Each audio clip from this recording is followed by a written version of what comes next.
Hey there, this is Erika Belvin with our latest podcast of Her Digital Empire.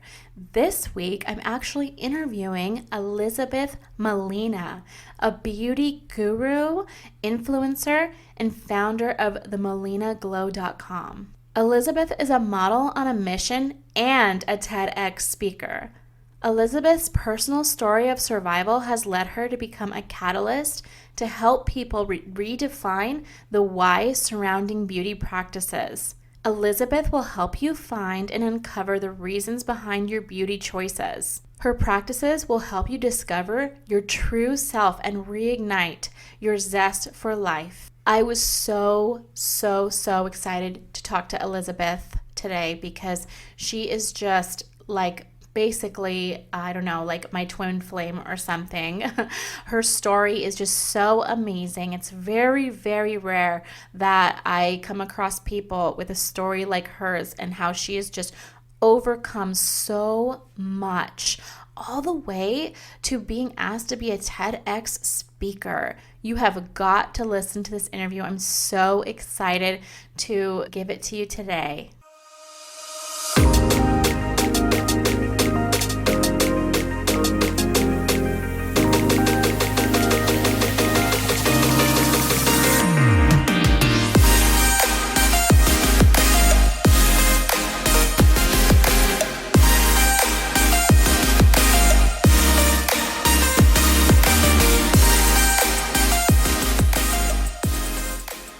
So I am super excited to chat with you today because, meeting you on Clubhouse the other day was just like amazing because I was like, gosh, this girl is like, she like knows everything about sales. And by the way, the sales thing is super underrated because like, I can't tell you, that's like the number one thing people struggle with. It's just so hard, when I checked you out and I saw like the TED Talks and everything, and I saw just everything that you've accomplished and we talked about your story, I was like, I have just got to get her on because she's like so inspiring. Oh, thank you. Yeah, of course. So, speaking of the story, I'd love for you to tell it because that's something that our followers and our listeners and everything really just kind of mesh with. They all are coming from nothing and becoming something. And that's really why they follow me too. And so talk to me about that. And you could be as candid as you want. Oh God, which story, right? Like there's so many stories. I can talk about the TED story a little bit. Give me some guidance here. Like how you got started, like you were telling me about how, you had kind of like even getting started into the beauty and everything and how, you had kind of like a stressful start and you had to come back from that and get out of it. Totally. So, oh man, that's a funny story. So many stories in that, but I think in terms of starting in the business and in the beauty industry, I came from a background in pharma and I was a model all my life. So it was like, okay, first of all, to get into pharma, that was already like, oh, she must be an airhead, right? And then they're like, nope, I have a science degree, guys. And then, so that's why I got the job, and being pretty was a plus. And that's why I'm like bomb in sales. I love sales. I think maybe I should be a sales coach or something. Oh yeah. So then I got it. I didn't, it didn't fulfill me being in pharma. Like I excelled. It literally felt like I wasn't doing much. And I was like the number one salesperson in the country. Right. And it was like, this is like a breeze. And then I'm like, I really love beauty. Beauty has always been a passion of mine since I was little, especially coming from a Latina background where beauty is a main focus for us as females. Our appearance matters. Like, so Look at like BB John, it's like late night shows watching with my grandma. It's like my grandmama was like, you should grow up and be one of those girls. Yeah. The pressure's on. Like, the trends now are happening, like the Kim Kardashians, right? Like that's kind of been our norm growing up, I think, for, I don't want to say hundreds of years, but like in the Latino community, that is not a new look. That is that is like our normal look, right? So like now people discovered Kim Kardashian and they're like, oh my, and nothing against her. I love her and her body shape and what she's doing. But yeah, so just growing up in that way. So obviously beauty comes as no secret that I love it. And I'm like, oh, I feel very passionate. I have so much information on beauty. Let me get into the beauty space. And then people have doubts.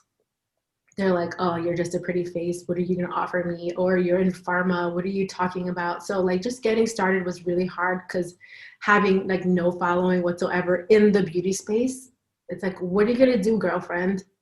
Right. You're already pretty. You don't even know the struggle. How are you going to help me with my acne? How are you going to make my skin better? Your skin was always great. And so I opened up with my clients. Actually, no, I would show them. I think maybe after this podcast, I might like post like a before of my acne that I had that no one's ever seen. So look out for that. Absolutely. Yeah. And so I would have to show like all my private clients, they've seen my pictures on my phone, and just building from nothing, just being confident in what I was doing, believing in myself was really number one. So the story that I like to tell is that I started off with like literally free services, which is not a way to go because you are wasting product. They're not paying you back. They feel like they're doing you a favor when really it's the opposite way.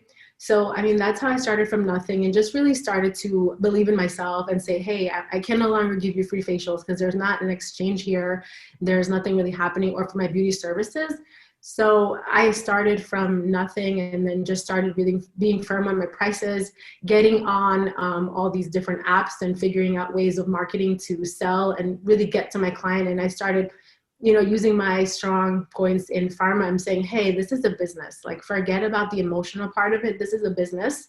How can I scale this? And I started putting that into practice and targeting my niche people in my area. And then it just kind of spread like wildfire, word to mouth. I'm like, hey, I was a model. I actually know people. Let me start calling them and saying, hey, I offer XYZ. Would you be interested? And do you remember how my face was when I would cover it up with foundation? Well, look at my face now. And they're like, holy shit. Can I curse on here? Oh yeah, you're fine. Oh, I'm like, okay, let me be mindful. So they're like, oh my gosh, what are you doing? And so that was a game changer for me. Just pulling into my contacts, like really thinking, like going through my phone book and saying, okay, who do I know and who would find benefit of this? And then I think for me, it was especially different than most people, but I had those contacts to call on and I wasn't afraid. I also got so many more people from them sharing on their social medias, even if it was just on a story really quickly because they didn't want to share their secrets. Yeah. I would get like a ton of more people following me, and then I would get people that they've worked for, like maybe fashion designers, would say, hey, I saw what you did with this girl's face. Can you come to my house? Like, I have a fashion show tomorrow and it's fashion week and I need your help. And I'm like, I'm there 8 p.m. at night, 5 a.m. in the morning before everybody started working in the fashion industry. So that's really how I found my tribe, and just not being afraid. Also, I didn't have a choice. I'm like, I need to do it. So like, I think when you're cornered, that's a great start. So that's a little bit about how I went in terms of the beauty. I mean, I can talk to you about all the other things, and that's a whole another podcast, part 10. Absolutely. Yeah. And talking to you and stuff, and even just hearing all this, like it's like you're an overcomer. You are a problem solver. And this is like one of the things that I talk about constantly is, you're as successful as, the amount of problems that you're solving, and you just know how to pivot. And, can you give any advice to the listeners who are really struggling to overcome like a negative situation, or, trying to come out of COVID, or trying to just do what you did? Because like you're saying, even like making the right choices with not giving away free work and choosing to do something else, which caused you to go down a different path. Like, if you were to give some advice, what would you say? Oh my gosh, this is the best question ever. It's going to sound so cheesy because the best advice usually does, and you're like, have those aha moments. I would say just first of all, be yourself, be authentic. And by that, I mean, show up as you. Like, I think for myself, that's another piece of my recipe, is that I was always hiding behind maybe who I was or who I wasn't. And people didn't really understand my vibe, didn't understand what I was about. As soon as I started like owning myself and my self-worth, oh my God, things changed overnight. Like, I'm telling you, me posting something about like someone stealing my packages on from Amazon, and then like they chucked it back in my house because I ordered a yarn and they didn't want it. So like, so like stupid things like that. I got so many more people like responding saying, "Oh my God, I actually like your brand. I didn't know that you like did all this stuff. You're such a cool brand as a person. You're cooking, you're cleaning, you're being a boss babe over here. You're doing all this beauty stuff, consulting. You're a Tedx speaker. Oh my God, you're like my idol." And I'm like, "Oh my gosh, really?" They're like, "Yeah, like now I can relate to you." I'm like, "Really?" It only took me sharing that someone that I first of all I ordered yarn. Second of all, someone stole it and chucked it back in my house. Like literally, they So is ripped it the packages. like a relating thing? Like, cause you're more human and then you're also doing Yeah, stuff? Okay. 100%. So that's my advice. Just showing people your humanity and that you're a person. I think that's how you really build relationships in business. People want to see the person and not the business pusher, especially after the pandemic. You know this. Yes. Right. Absolutely. It's funny too. Cause like, so like we're really similar. I have a background in modeling and also in sales. So very similar. And it's so funny because like I relate so much to what you were saying about modeling and stuff. It's funny though, instead of like doing what you did, I actually applied it to branding. So because of the modeling, I have so many, like my my network is so big too, where I have so many successful like photographers and Yeah. people in my life where like I knew so much already. I was able to say, no, your photos are not on point. This is not on point. This doesn't look good. And I was able to kind of pull from that and, you know, help people. Basically, I learned how to make people bigger than they were because like as a model, you know, before I got like a manager and stuff, I was doing all my own PR. So even Wow. though you're sitting there behind the computer yourself and you're going to gigs that you're not getting jobs for and things like that, you know, you still have to make yourself look big. So I Yeah. learned how to like, you know, make myself look bigger than I was. And that's what I think, why I think like branding came so easy to me. So it's like funny that you say that. And then, too, you know, you're saying like just being normal and stuff. And it's so funny because for the longest time, I talk about this all the time. I hid from being in front of the camera after I stopped modeling and stuff and started getting into branding because I was actually like embarrassed by it because you go from like taking pictures on red carpets at premieres to Yeah. now you're like, you know, doing branding for beauty industry, like salon owners and stuff. And I was just like, I didn't feel like myself. And it was like, not until that I started owning that and just being like, somebody had to tell me like, Erika, you know, that's a big deal. It's a big deal because as much as as a model, I felt like I looked big and I was so caught in this looking big. It's not like I was making six figures, you know, I made six figures from the branding. And so I had to learn like how to reinvent myself because, you know, Mhm. it was, but I prefer my life now than before, but you know, just being okay with yourself and being okay to put that kind of stuff out there. Like I would have never, you're talking about putting a picture on your, like of your acne. And I I would have never done something like that. Or even That's why like, I never did. right. It's embarrassing because like you said, and I think it comes to like the whole being Latina thing. I mean, I grew up watching, you know, novelas and all the, you know, like I said, the game show stuff late at night with my grandma and stuff. And like every woman's perfect, has a perfect body. Every woman's beautiful. Yeah. And two, even here, like in America with regular TV and stuff, like you said, the Kardashians and stuff, it's like, there's so much pressure. Today I was taking my kid to school and she goes to a Catholic school and she didn't want to wear her vest. She wanted her little sweater. And she was telling me, oh, the boys are gonna think I look ugly. And I was like, no, you're 6. Don't Yeah. say that. And it's scary. It's like, it's getting, you know, we're younger and younger and younger. These kids are Yeah.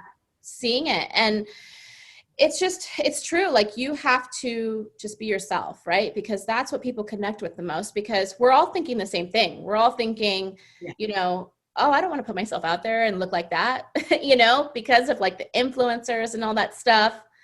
Did you Yeah. did you consider were you modeling and stuff at the time the influencer stuff was big, or were you before that? Because I was before that. I was I was before that. So I started at 5 Oh, wow. years Okay. old. Started like, as a kid model all the way up, right? Yeah. Yeah. Yeah. Wow. And Okay. yeah, so I want to just talk. You said something that was so cool. Yeah. You said, and I'm hearing like the ego, and it just brought me back to when I started in beauty. Hmm. You know how hard it was for me to go and give a facial to my friends that Right. I worked with, that I was making a lot of money with, or better yet, I was making about 100K every 3 months only on commission with my pharma job to make maybe $200 on tips because I was doing free stuff. Do you know how hard that was on my ego? Oh my gosh. I got to swallow my pride, go into my friends' homes, like beautiful homes that I've been there as a guest, I've had sleepovers, had a great time with my little kid coming in there, setting up, and like it was just such an ego, death of my ego that I just want to say, like, but once you get past it, Yes. it's a game changer.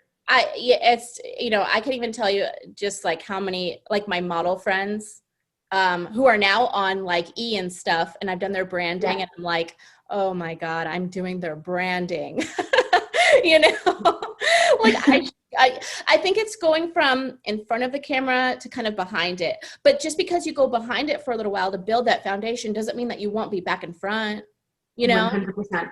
Yeah. Like, yeah, exactly. Like I said, like the real estate agents and stuff, they're all on TV now. I mean, they're just making TV shows out of anything now. Like you can still be in entertainment, right? Yes. 100%. Yes. So and we were talking to on Clubhouse especially too. So really quickly, like who have you worked with, like just out of all of this? Do you have anybody like that you like to talk about that you worked with, or give us an idea, giving us like a Maybe just so that Victoria's listeners Secret have an idea. models. Maybe Victoria's Secret models. Maybe Very NFL secret model. players. Okay. And these Yeah. are like New York celebrities, mostly like New York celebrities and stuff. Or Kind more of, because LA. before pre-COVID, people were traveling. So LA, LA. Florida, New York, those three. Nice. That's as Okay. much as I'm gonna give away. Yes. Perfect. Perfect. That's good enough. I think everybody's got an idea. There's a difference too, like with the New York and Los Angeles. And so people, Huge. yes. I'm actually more, well, obviously in San Diego, so I get the Los Angeles a lot. But the New York, I've actually meshed with a lot of people in New York that are just amazing people. And it's amazing too, because you'll go to like one of these premiere parties or something out there, and you think, oh my gosh, I saw this person on TV. They're probably gonna think like, I don't want to talk to this person. Who is this person? But Yeah. everybody is like in networking mode out there. It's Yeah. like they don't care, right? They're like, who are you? And I remember hanging out. I forget what party it was, but I was hanging out and sitting down. I'll never forget this. And one of the girls from not Victoria's Secret, America's Next Top Model. She was one of like the semifinalists or something. And she came up to me and it was like eyes beaming, like, who are you? Give me your number. Let's talk. Yeah. Like, and it was like, I was so impressed with like the networking skills of these people, it's very different in LA. In LA, it's like, it's snubby. It's snubby. Yeah, I hear that a lot. But New York, we're just like, who are you? What do you do? Let's be besties. I like your vibe. I like what you're wearing. I like what you're Yes. drinking. I like your food. Like we would walk by in a restaurant and be like, oh, what are you having? Is it good? Do you like it? On the way to the restaurant. And then like the person, yeah, it's so good. You should totally order it. And then we're like, I'll have what she's having. And yeah, we get this bad rep for being like mean. But I don't think so. I don't know. I think like maybe just like in the streets or whatever, like because people just straight up in New York. Yes, I think we're blunt, but I think it is because we're such a fast-paced society. Like we speed walk. You'll know a New Yorker in LA or Miami when I've gone all the time. They're like, "Why are you running?" I'm like, "I'm just walking." Like Totally. we just walk fast. We talk fast. Like we don't have time. Everything is open 24 hours. even during COVID, things are still open 24 hours. And obviously it's a little different, but we are just like, tell me who you are, because we're so many condensed. We just want to know, like, are you my people? Let's hang out. What's up? No, next. Okay. Like speed dating. I actually like that better than, like, they say, like, the West Coast, we're so laid back, we're chill or whatever. But like I said, there's a lot more ego, right? Like everybody comes out here and it's not so much, it's almost like we have, like, we're business too, but we're like, you know, not laid back about it, or we're super laid back about it. So we don't really care about meeting as much as, like, how, this is my experience anyway, in New York. You know, in New York, it's like, what can I do? How fast can I do it? You know, definitely. So let's go back to, you know, your sales, because that was something that, you know, I was like, whoa, she knows so much. So when it comes to, like, your business and stuff, what do you consider to be, like, your strengths in sales? Like, what do you use, you know, on a day-to-day basis? Do you use, like, email marketing? Are you more like lives and stuff? Or do you have, like, do funnels with landing pages and all that? Oh my gosh, so much of that. So right now I'm currently working on virtual beauty stuff. So that's why a lot of my attention has gone on there. So my social media hasn't been there, my presence. I try to post things, but I'm not really there because I'm really working on some really fun things on the back end. So it's a combination of all of that: email funneling, lives, doing some webinars with people in the industry who will, like, spread. And that's basically how I do it in terms of my sales. But for me, it goes beyond all the metrics of what you can get through apps and websites and all these different tools. And there's so many, by the way, which you are, like, that's your jam. For me, my jam is really getting to my consumer. And that's where I thrive in sales. And I think people forget about the pieces. There are a lot of people, and I'm sure you have them, and as clients, and you know about them, you mentor them, you talk to them, where they're like, I have the email funnels, I have the all the stuff connected, I'm doing all the things, and I just don't see it. And because there's something lacking there, which is the personality, which is the vibe, the energy, which is, like, knowing who your avatar is. Who are you selling to? Do they want to buy your stuff? And even if they may not want to buy what you're selling, because they like you, they want to support you, and they'll buy what you're selling. So I think people are forgetting that, especially today where everyone has some sort of course, something that they're offering. They just want to put it out there, and they're forgetting that, like, you're putting it out there, but there's so much stuff out there. People are buying stuff because they like you, not your magnet, not your course, not your class, your master class, like, you know, not your product, it's you. So I think people are forgetting that. So that's where I excel. Like, I know my client, I can tell you her name, I can tell you what she drinks, I can tell you the kind of underwear she buys, I can tell you that, like, I can tell you crazy things about this avatar of mine, and those are my clients. And do you, like, when it comes to your funnel, do you like old school selling where you're direct to the person, or do you like the funnel, you know, with the videos and they can I like the combination. Okay. I think if we've learned something from 2020 is that I think I always love engaging with people. I think you can tell I love speaking. I just love connecting with people. I really do love it. I think that's what I miss the most about, like, doing the pharma part, because I got to meet so many people on a daily basis, and it really fills my heart and my cup. So I want to say, if we learned something in 2020, is that I think a combination is good. Having a presence, like I mentioned, just getting to your community and having that, like, nurturing your following on whatever platform that may be. And then the digital aspect, like, now you can go worldwide, different time zones, right? And so that's where you are, like, really expanding your business, where, like, as before, I would be on one-on-one client, and now I could have 30 clients in that hour, which is insane, right? Or I could teach a course and in English, but now I could teach it in English, Spanish, Russian, French, and Portuguese. And that's a whole nother animal.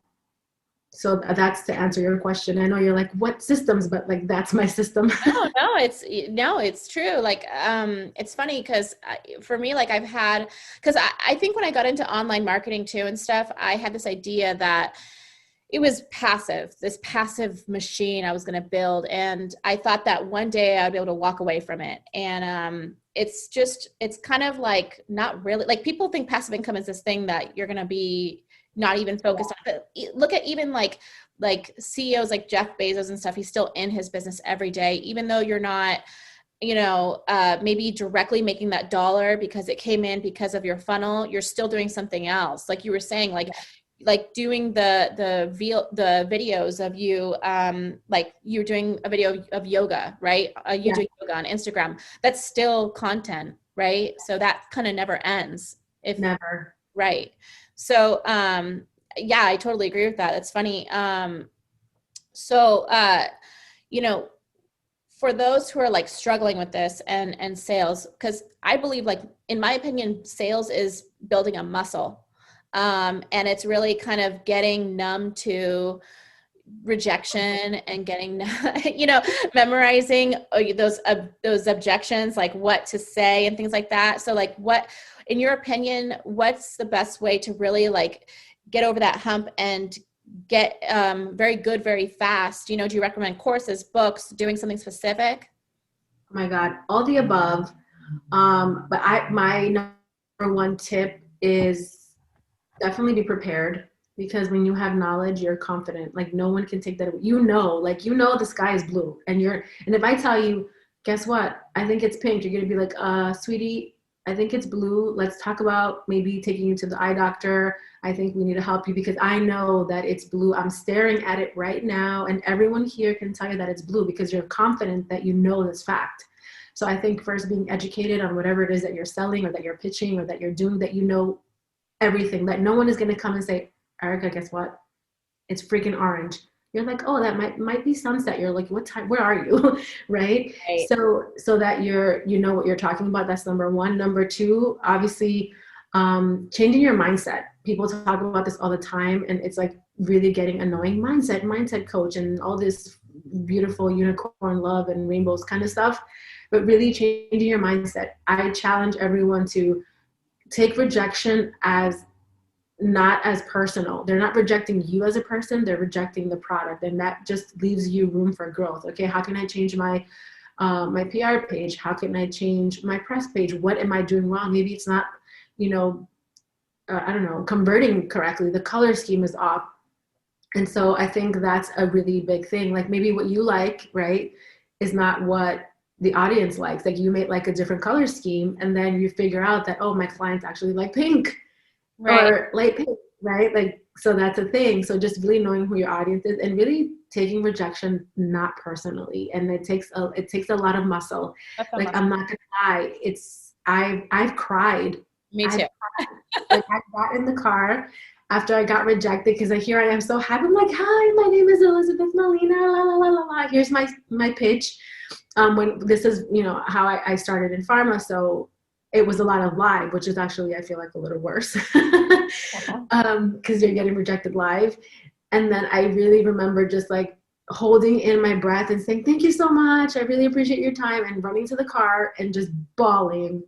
Right. Bawling, but like I don't even sweat, and my whole like shirt was drenched in sweat. That's how nervous and upset and scared I was. So it was a muscle that I built, like going to the gym. So every day I would challenge every single person who's listening, call somebody who you know, and like pitch something that's really wild and crazy that you know that they're not going to like, and like start just laughing with it. Like, I don't know, even to your kid, like, hey, like, let's have Brussels sprouts for breakfast with like pancakes. And they're going to be like, oh, I don't want that. And you're like, why not? Like, just start changing your mindset into like asking people ridiculous things, where like when you actually hear a no for something that's like not ridiculous, it's your product, but it's not you, right? It's the product. Then you can laugh and be like, okay, what do you think I should improve? Or what would make you buy this? Or like, what are you getting? Like, what value are you not getting here? Maybe I should improve. I would love to bring you in on my team and help me, like, if you have time. So just, for me, it's just a mindset, but it's a freaking muscle that's so hard to build. So hard. I think what I noticed too about you, like you had a similar sales style. Because I've been in sales. I've actually had like sales jobs. And I've also, I mean, as even being like a bartender, you're selling, you're upselling. You need to you have a sales goal every day. It's as simple as that. And you have to hit it.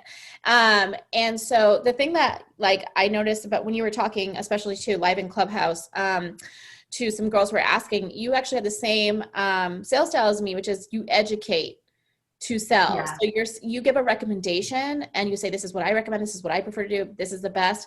And that's where I would come at it like with confidence. And Yes. it's like they almost always took my advice because it was advice. Right. Yes.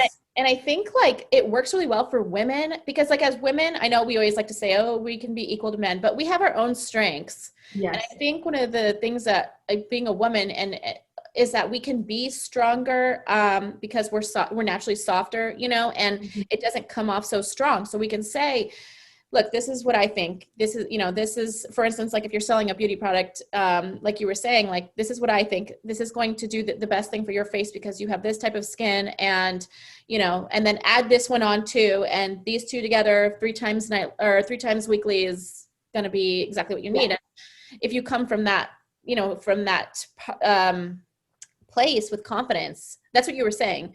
Yeah, that's what I was saying. Yeah, I was saying, yeah, educating for sure. And just like I mentioned in that, I think that's the room we were talking about, the beauty room. And really just, I think people were asking me like, how do you sell products to the clients that are coming in? And obviously the first thing I always say is first assess your client, right? For the first 5 minutes. And I'm sure when you do onboarding with your marketing, you assess your client. Okay, where are you? What do you want? Who do you like? What is your like ideal accounts that you like to, you know, emulate or that you look up to? Like there's an assessment so that you can say, oh, by the way, okay, let's figure out how to get you there. And this is how you do it, because that's what you said. Like when you were really great at taking pictures, you could look at a picture and say, oh, let's change the angle. Let's look a little taller, or let's look a little whatever. So that's, you know, how would you know if you didn't try? So definitely my whole thing is assessing, then providing the education, and then providing the solution. And that's not just for beauty, that's for everything. Like in every single business, you will not meet a doctor. When you go to the doctor's office, what's the first thing you do? You fill out, why are you here? How can we help you? What are your symptoms? What are you feeling? What are you experiencing?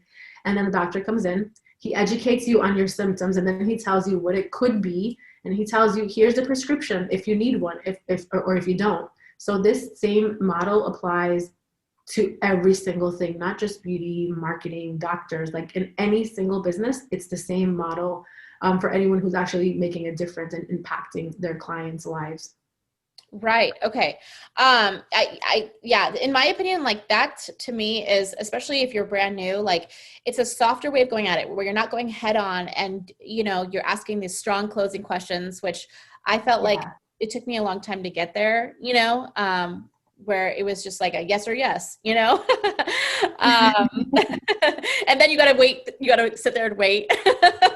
So you're not, you know, it's so awkward in the beginning. So that, in my opinion, that's like the best way. And it's honest. Cause like you said, if you actually believe in what you're selling and you truly think it works, it's not selling at that point. Right. Yeah. Yeah. So that's passion. Exactly. If you're passionate about it, you're gonna, like, I'm sure everyone has a product that they've had, and I talk about products because like I am the beauty guru, right? And so like I'm sure you've had some kind of product in your life that you're like, oh my God, calling your mom, your sister, your cousin, telling your boyfriend, your partner, your husband, like all these people that you know, and you're like, oh my God, did you know this product is freaking amazing? You need to buy, I'm going to buy one for you. Actually, it's so good. I want, like, that is passion. And so when you have that, that's like I feel like for me, at least 60-70% of your business is passion. And if you're not passionate about it, it's going to come through on every front, on your pictures, on your face, on your tone, through your funnels, through your marketing, through your newsletters. No one's going to open it. Absolutely. I actually 100% agree about that. So as far as like, is there anything that when you were, you know, even with pharma or anything, is there anything that like stands out to you in your growth, in sales and stuff that you were like, man, they just don't teach this. Like anything that you consider to be like a sales secret or something that you kind of use in your arsenal? Oh my God. I just want to say, this is like my biggest secret in life, not just in sales. And I can't believe I'm going to share it with you, but I will. It must come out, right? Just treat everyone like they are the same as you, how you would want to be treated. Like I'm talking about from the janitor to the guy picking up the trash to like the president of the company, the president of the United States, like the supermodel, like they're people. They're just like you. And so that's been my success secret on all my different platforms that I've had an opportunity to be in. And that's just it. Like even with the doctors, it's intimidating. I have been with like top surgeons and like presidents of boards for the state of New York. And I'm just like, what am I doing here? And then I'm like, no, they're people. I'm a person. And when you relate to them on that level, that connection, and the same goes for clients now we're in a digital space. It's the same thing. How are you doing? How's your day? If you're having a webinar, give yourself 5 minutes of grace to say, hey, good morning. I'm Elizabeth. I'm having matcha green tea today. Like, what are you guys having for breakfast? Like, just relate. Just bring yourself back to level and treat everyone the same way. And the impact that you have will be monumental. Amazing. And, so especially too, since you offer coaching as well, right? Yes. So talk to me about that. So like what kind of coaching do you offer? What do you specialize in? So I offer many different kinds of services, but something that I am passionate about and that I'm opening up pretty soon is like coaching for beauty professionals who want to really grow their business, grow their brand, and pivot. Right now, like so many beauty professionals and people in the industry are suffering because it is not deemed to be a essential business, right? Like getting a facial is not essential for society today in 2020 and 2021. So I wanted to be of service to the people in the beauty industry who are struggling, hairdressers, nail techs, people who have estheticians, people who do permanent makeup. So I really wanted to really focus on helping them this year grow their business and pivot, because there's a huge gap in the industry. And by the way, it's a $1 trillion industry. So it's not going away anytime soon. And then I do like other coaching in terms of like women empowerment and just helping you be the best version of yourself, being that I did a TEDx and I talk about my struggles with my situation at the time. I'll quickly try to say it as quickly as possible. I was 16 years old. I was engaged. I was married at 18 to someone who was 18 years my senior. I was divorced at 21, but before that divorce, I wanted to be independent, go to school, and being that he was an older guy from a very traditional home, background, he didn't want that for me. So he decided to kidnap me to another country and keep me there for 6 months. And so I was able to come back, escape with my baby, and leave with $25 and grow this empire all by myself with no help because everyone turned their backs on me. So I want to give women the opportunity to say, here, I survived this horrible, horrific situation, and I was able to come back from it, and here's how I did it. And I want to help you do the same thing for yourself. So that's really my main bread and butter, where I help women. And I'm talking about not just regular women, all kinds of women. We all have a freaking story, right? Like there's not one person who doesn't have one. So I work with my clients, and some of them are big names who have a story to share and they never knew how to share it. And so because I shared my story and I was vulnerable, they're like, you're a badass, dude. I want to work with you. Like if you freaking did that with a baby and you're standing here in front of me and you went through all of that, like I need to know what you were drinking, what you were doing, because I need to do that. And so that's really my bread and butter. And let me stop you right there because it's so interesting. So another thing that we have in common, because I had a crazy childhood too. Childhood for me, I didn't escape or anything in my 20s, but for me too, that was actually one of the things that, I mean, I just recently, because it's like the growing of my business made me, kind of forced me to have to like Mm-hmm. put this out there. But like, I've always been so private and like not wanting to put myself out there. Like, did you always feel that way? Or did you feel like you could just talk about it? Like everything No, you've been through? no. First of all, I want to preface, I came from a Spanish, like my parents were immigrants, and I don't know if anyone else can relate or you can relate, but we are very conservative people. We're You from do Canada, not talk so about yeah. your Yeah. problems. Mhm. Yeah, you do not share. You do not tell your family. Like everything is shameful. Yes. Don't say anything. Be quiet. Don't let her know. It's fine. We'll like just wrap. Like be quiet. Don't talk. Like That's probably don't. where it came from for me. So we are taught from like very little, as from being from our backgrounds, to like not talk about this, just move on, you're strong, don't worry about it, like Yep. just. And so like that's not good for us in the No. future, right? Like eventually like the lid will pop. So for me, it took me about, my daughter's going to be 17 in June, so it took me 16 years. 16 years. I mean, obviously like a few people knew about what happened Uh-huh. because knowing me for so long, but not many people did. And they're like, what's so special about her? And they're like, you don't even know. Like one day she's going to open her mouth and be ready to speak. I did a lot of work on myself. Don't get me wrong. I went to therapists. I had many coaches. I spent so much money on healing myself so that I could heal other women and just give them the opportunity. So it took me 16 years. I'll say that again, 16 years to talk about it. So I spoke about it in October, and it's going to be out in a couple of days or weeks. Yes. TEDx, right? That's where everybody can see it. Yeah, and it's called Makeup or War Paint, You Decide. So it's Makeup basically or we're talking about paint, you decide. beauty. Yeah, where beauty and makeup like really becoming, it's like a mask that we wear, and that's a whole nother conversation because Yes. I'm into beauty. But so it took me that long, Erika, that long to have the balls and not the shame to say I shouldn't be ashamed of being a fucking rock star. Right. Like this is not a shame. Right. It's, and I'm still in it, just so you know, like I'm Yeah. still like, sometimes I watch some of my videos and I'm like, I can never watch that again. I don't want to hear myself talking about myself like that.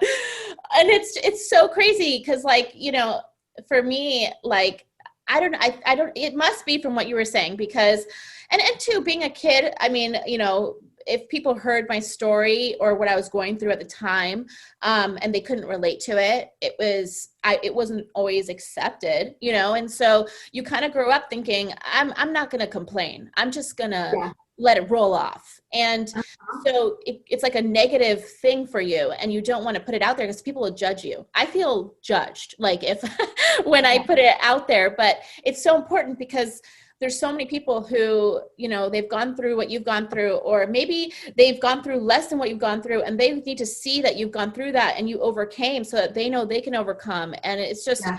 it's your story. And why be ashamed? Why be ashamed that you went through this situation? You know, it's life, right? I mean, it's crazy. You know, do you still feel like, are there people in your life currently who, you don't have to be specific, but where you still kind of like come up against this and they tell you, no, shush, shush, or Oh everybody's, my God, everyone. yeah, So my boyfriend during this process, I love him. He's amazing. He's great. But like he obviously wanted me to have a voice and share. But there was a part of him that was like, you don't really need to talk about this. Like this could hurt your brand. Like, yeah, and I'm like, if it does, so what? Like I'm ready to yeah, share, and I shouldn't be ashamed of something that happened to me. I didn't cause this. I didn't kidnap myself. I didn't do this, right? Like it was done to me. So I should not be ashamed. I should be proud, and you should be proud that I was able to overcome that with the tools that I have been given in life.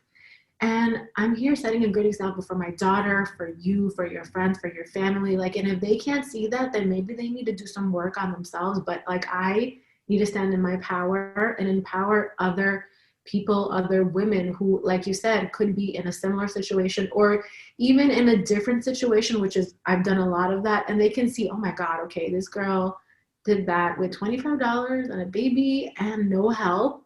Mm-hmm. Okay, I have a job at least. Okay, I can do this thing. Like if she did it, like there has to be a way, right? And like how did she do that? Let's figure it out because so that's my goal. And I was specific when I mentioned my boyfriend, but not just him, but so many people, like even some people in my family who didn't know the story completely. Like they did see me come back. Like I was very emaciated when I come back. I was 103 pounds. My body fat percentage was, I think, 3% at the time. I didn't even have a period. That's how skinny I was because I was God. being starved and all this other stuff that I'm not going to go into right now. But so the few of them that knew something was kind of like up, but they didn't really ask because also you don't ask, right? Like you don't ask, you don't want to know, you want to get involved. They're like, are you sure that's the story you want to tell? You have so many other stories to talk about your accomplishments, all your degrees, all the languages that you speak. I think you should. And I'm like, no, I don't want to talk about that. Like people get to know me, they can get to know me, but this is my story. So I think 95% of the people in my life were against it. Oh, wow. Yeah. Yeah. I'm not even surprised because it's the same, especially Yeah. with me. Yeah.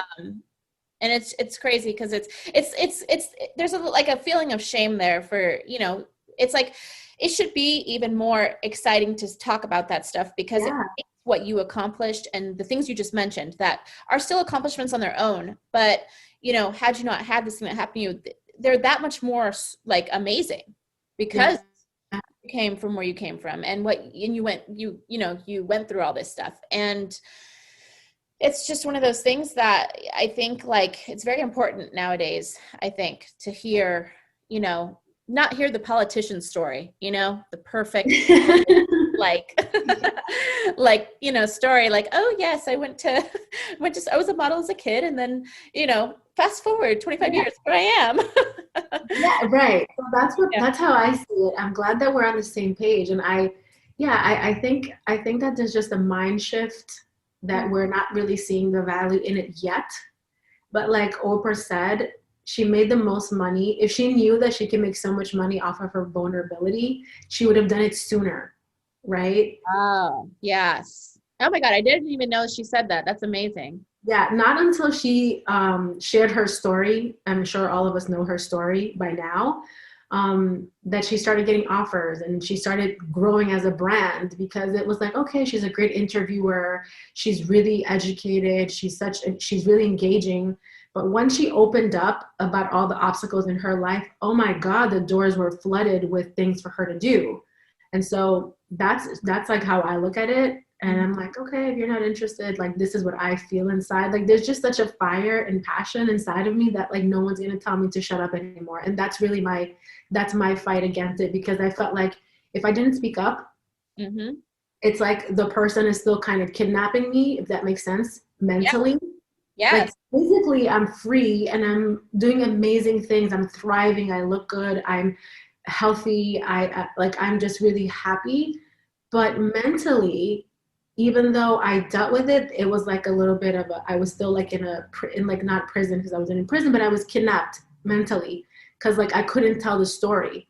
And it was like I had to watch myself and be careful and whatever triggered me because I had PTSD from like sounds that I would hear or smells and I would just shut down and people like, what's wrong with you? I'm like, oh, I have social anxiety and like I'm really shy. And like, no, I'm not really shy. Actually, I have major PTSD because this happened to me. And that would have been a bomb ass conversation to have, right? But Right. instead, she's just socially awkward. Oh, she likes to go to sleep early.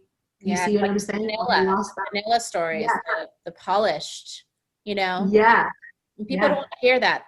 That's what, the books that sell. It's like, it's the books that talk about your real story, the real stuff, The real stuff. the Yeah, tell all. always, always. That's amazing. And how did you decide, like, I want to go on TEDx? Did you decide it for yourself and you were like, I have a story to tell, or did somebody Oh, recommend this to you? so I've been in the wellness scene for quite some time in beauty and just in that scene in New York for a really long time. And I have an amazing circle of friends in that space and they know my story, some of them. And one of my friends invited me to like a TEDx master class. And I'm like, oh, she's like, just come with me. Like, I just need company. And like, it'd be really cool for you to talk about you're doing all this stuff in the beauty space, helping women. And like, it would be so cool for you. And I'm like, okay, like, cool. We'll do that. She's like, it'd be great, just be great. Like, let's do something together. So I went, and here I am talking about like writing a talk about like makeup and like how we wear it as concealers. And I was like, I'm going to talk about like me as a Latina, when I'm all glammed up, I get treated a certain way. But when I have my hair in a bun, no makeup, and yoga pants on, people ask me, do you speak English? When did you come here? Right? I can dye my hair like white blonde, and I still I can't hide it. So that was my talk. I was going to talk about that, like being a Latina and like makeup and the power, the transformation, that like the impact that you have when you look a certain way versus when you don't. And I was very passionate about that because I've been told that like, oh my gosh, your English is so good. Like, when did you come here? And I'm like, I was born here in New York. They're like, oh, I wouldn't have, I didn't know. You just look so ethnic. And so like, that is, something that I wanted, that was my, yeah, that was gonna be my talk, right? And so I'm listening to all the women talk, and there's a master coach there, and I don't know, I just kind of got this fired, like something happened. I don't even know what you want to call it, like transformation. I don't know. And I kind of got up there, and I'm like, no, I want to talk about my experience. Like, I'm listening to all these women talk about their car crash or like how they're in AI and like they're doing amazing things. And I'm like, I'm listening, and I'm like, my fucking story would rock and would fucking make an impact. And I'm sorry that I'm cursing because I just get so passionate. Oh, you're fine. You're fine. Up there, and I'm like, I put my paper on the thing, and I'm like, I didn't even write anything. This is my story. I'm 16 years old, 18, my kid, whatever. And I was like bawling. I was actually like, I couldn't even finish the words because it was the first time I said it out loud, not in a therapist's office, and also in front of women, influential women, that I was like, oh, they're going to judge me. Like, first of all, I'm like the only minority in here, but now I'm like a statistic, like, oh, that happens to them all the time, right? Yeah. Like, it's that, well, it was her fault probably. Like, where were her parents, right? Like, there's so many things. Like, why would they let her marry this man who's so much older than her? And like, where were they? So like, there's a lot of blame, and there was shame in that for me. And I'm like, I don't know. I just kind of had this moment, and I'm like, okay. And then the coach said to me, hey, I would love to work with you and like get you on a stage. And I really feel like you have a message and you're going to make an impact. And I was like, no, I don't know. Like, a year after, I'm like, I don't know. Like, I don't think that's impactful. Who the hell's going to care? That's not on brand for me. Like, I was in that, like, do branding, right? Like, how does that fit in? Like, what's going to happen to my beauty audience? And so as she kept on insisting, we kept on having calls, and I'm like, okay, I'm going to do it. And I did it. And it's been, Erika, the best feeling ever. I definitely feel like I freed myself, like not only physically, but mentally. And I'm standing in my light, just so happy that I did it. It just feels like a burden was lifted. That's amazing. I want that. I'm like, where do I sign up? Yeah. That's just super inspiring. It's because, like I said, like, it's just one of those things that it's just, it's you, it's a part of you. And, and everything that you said, just like identified with so much. I mean, I constantly have to think, like, I told my husband, he's white, and we were talking about, because people talk about like white privilege and stuff all the time. We were talking about it,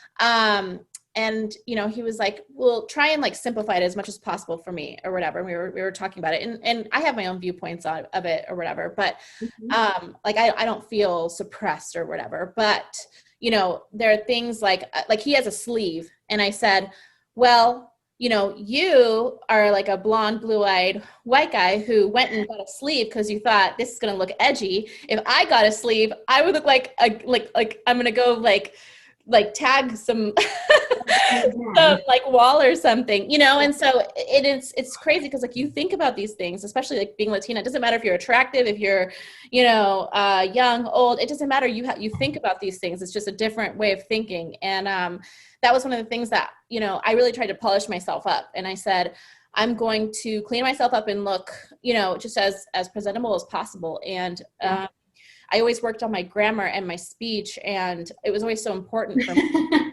Same. And like what was on paper was important to me, like what I accomplished and things like that. And it was always like the forefront for me, because I think I was always a little bit like thinking like people were judging me because I had this crazy childhood. And of course I did. I'm this Latina. My family's from Panama. I'm first generation. My mom's not even from here. She didn't adjust here well at all, which has kind of caused a whole bunch of crap for me too. And you know, and so, and being here, like not even having any, I have no family aside from my immediate family that's actually in this country. Everybody else is in Panama. And so it's just a bizarre thing. Yeah. And so just like adjusting in America, they just never did. I mean, it was very tough for them. And really tough for my mom. She had me when she was pregnant with me at 17 and had me at 18. And she just, you know, it was just tough. There went her childhood, kind of her early 20s, you know? And so, I think those things, and then I went to like good schools. So, you know, my friends were always these, you know, successful, they had successful parents who were older and mature and knew how to treat their kids and discipline them correctly. And, you know, and there was no drama at home. There was no screaming. There was no anything, right? Yeah.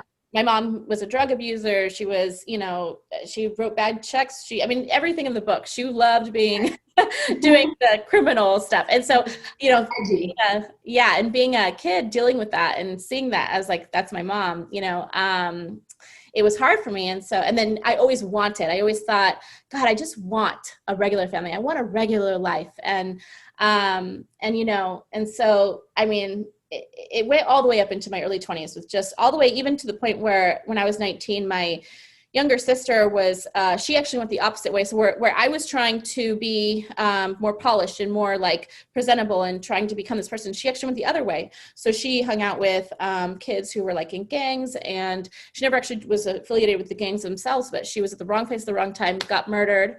I had to deal with that.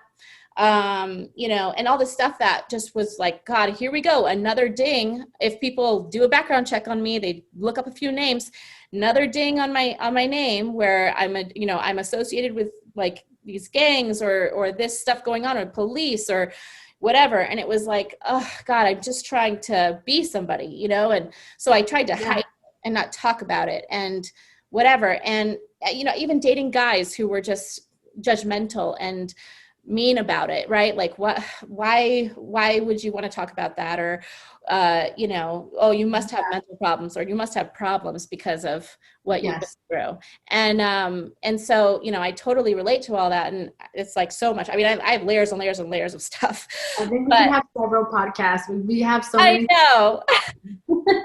I know, but it's like, it's just crazy hearing what you're saying, because like, it's the one thing that like, I have had to really like step up and be like, I need to talk about this, because now I'm, you know, because of the branding and stuff. It's so funny. Because I do branding with, for beauty industry, a lot of the beauty industry people who I've now worked with, my clients and stuff like that, a lot of them are coming from nothing and trying to make something of themselves. And it's just amazing how many of us, we can relate with each other. You know, we're not going to these 4-year amazing colleges to start these businesses. We're trying to actually come up from something, you know? And so it's shifting from the idea of it being embarrassing to inspiring, I think. I definitely need to do the therapy thing too. I think that's, that's good that you did that, but, you know, it's just amazing. So, really quickly too, because I wanted to allow this as well. Like, so tell me where, because I'm sure like my listeners are going to want to find you. So tell me where they can find you, and tell me like, you know, if they're interested in like working with you or anything, what can you offer them? Where should they go check stuff out if they want to maybe book a call with you or something? Yeah, sure. So thank you for that. So they can find me on Instagram. I'm most active on Instagram is at Elizabeth__Molina. And you can find me on my website, elizabethmolinainc.com. And like there's like a little box there where you can message, put an inquiry. And obviously my team will try to get back as soon as possible and we can figure something out. For my one-on-one clients, I have been booked for a waiting list of 6 months. Perfect. But I'm Good for a year. but I am going to open up 2 days a week extra because I only saw my clients like 2 days of the week, and then the other days, I have different funnels where I make my money and different organizations and companies that I run. And so I think I'm going to open up because I really want to be of service to women. I really am so passionate, as you can hear me and Erika speaking here. I'm so passionate about helping women, and I want them to see like it can look like me or you, and this is what I came from, and this is how I did it. And if I did it, and I probably have less and had less than you did, I have no doubt that you're going to succeed and pass me, and I hope that you do. And so that is my passion, really. Like that's where it lies. Perfect. Well, I so appreciate you chatting with me today. I know that we're at the hour, so I'll wrap this up. But I'm like, oh well, we should do like 10 of these now. We have so much to talk about, so I'll have to get you on again soon. But yeah, seriously, so appreciative. Thanks so much for tuning into my podcast today with Elizabeth Molina, TEDx speaker and beauty guru, and just an amazing entrepreneur in the beauty industry. So also too, if you are into beauty entrepreneurs, please tune in next week for a lash tech who not only is super bomb online, has amazing marketing, but also creates her own lash colors and even glow in the dark colors. Not to mention, she's going to tell you how you can also get them from her. If that's something, if you're a lash tech and you're like, I want this, then definitely tune in next week. So with that, if you have a chance, please make sure to subscribe to us as well as leave us a review. We want to hear that you love us. And I will see you on the next podcast.